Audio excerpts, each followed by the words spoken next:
Hi, I'm Clever Ghoul, but you can call me Nikki. Welcome back to the channel! Over the summer, a good friend of mine gave me her old porcelain dolls from childhood, and I've been holding on to them for a while, thinking of how I could use them. But recently, I saw someone making one of those costumes for their children where it looks like they're holding their head in their hands, and immediately I remembered the dolls and thought, I could do this with a doll. So that's what we're doing today. I'm trying to think of a way to say this where I won't get in trouble. Essentially, we're giving her the French Revolution special. So with all of that being said, let's get into it.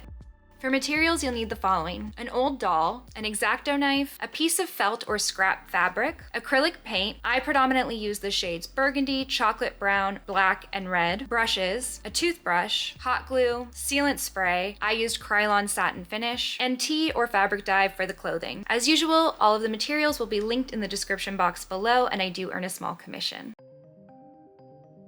I started by dyeing the doll's dress. Originally, I was thinking I was going to dye it with black fabric dye, but then I realized that you wouldn't be able to see any of the red stains on top, so I decided to go for more of an age-stained, dirty look instead, and to do that, I just used some tea that I had on hand. To do this, I boiled some water, put it in a pot with 5 tea bags, and let that sit for about 15 minutes. Then, once the color looked dark enough to me, I removed the tea bags, let the water cool down a little bit more, and then submerged the dress in the tea. I left the dress in there for about 3 to 4 hours, stirring it occasionally so the dress would dye evenly. Once the dress was dark enough to my liking, I ran it under some cool water, gently wrung it out, and hung it up to dry. I worked on the doll while the dress was in the tea bath, starting by finding the bottom of the neck and carefully using my X-Acto knife to cut along that edge, separating the porcelain head from the doll. You want to cut close to the neck edge so that you can keep the doll's body as intact as possible. Once separated, I removed excess stuffing from the neck, and then I removed the glue on the fabric and the string from around the neck. I did accidentally poke myself with my X-Acto knife here, so be very careful, thoughtful, and go slowly as you do this so you don't do the same. To keep the torso together, I cut out a square piece of felt that would cover the opening. I hot glued it down on the front, held it tightly so that everything stayed together, added some glue on the top, pressed the felt down, and then glued on the back and held everything down tightly so that the original shape held as much as possible. Then I snipped the edges of that felt piece and added hot glue, wrapping one edge towards the front and one towards the back on both sides, kind of like wrapping a present, essentially locking in that stuffing so that nothing will fall apart. Now it's time to add the bloody details. I pulled out some burgundy paint and with a wet brush, went in around the base of the neck upwards towards the face. Once that was dry, I mixed a little chocolate brown into the burgundy and added another layer focusing at the base of the neck.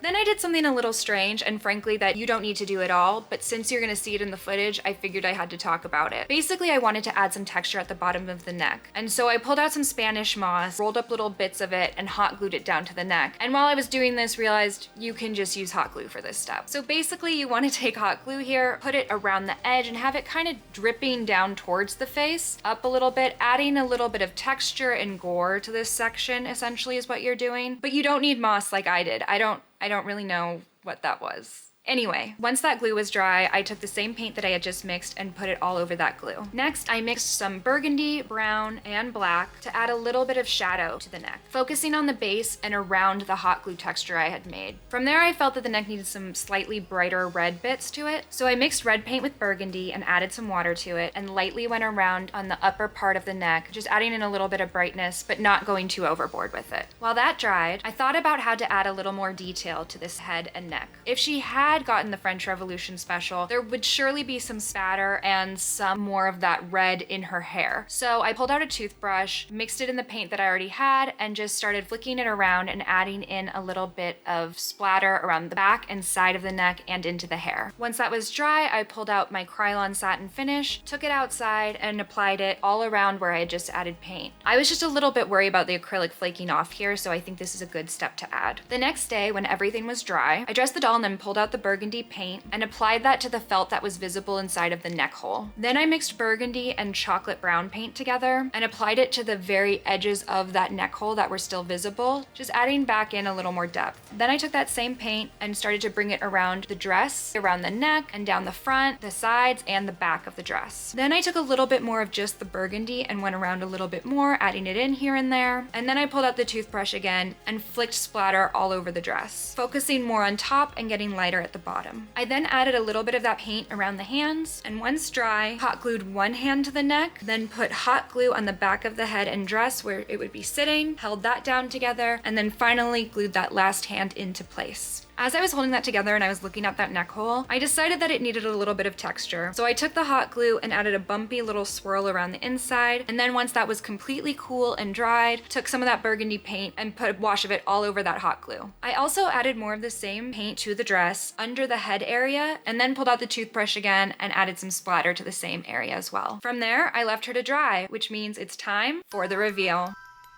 Here she is. She is just as creepy as I hoped she would be. This is such an easy project. The longest part of this project was letting the dress sit in that tea bath and then letting it dry overnight. But otherwise, the rest of this you could easily do in a day. This is a very customizable project, and it can vary so much from person to person depending on the doll you have, what kind of outfit she has, if you're gonna dye the dress a certain way, so on, so on, so on. It's really one of those choose your own adventure type of projects, but yet it doesn't take a lot of work and it has a really fun payoff. I also loved that this doll once belonged to a friend of mine. She was loved and played with growing up and is therefore definitely not haunted, but then was left in storage for a long time and I was able to give her a new life. Or well, afterlife? Anyway, overall I'm really happy with how this project turned out, and I really want to do another creepy doll project soon. And as you saw, I have a lot of them left over, so if you have any fun ideas, let me know in the comments. I would love to hear them. Thank you so much for watching. Don't forget to like, comment, and subscribe, and I'll see you in the next one. Bye!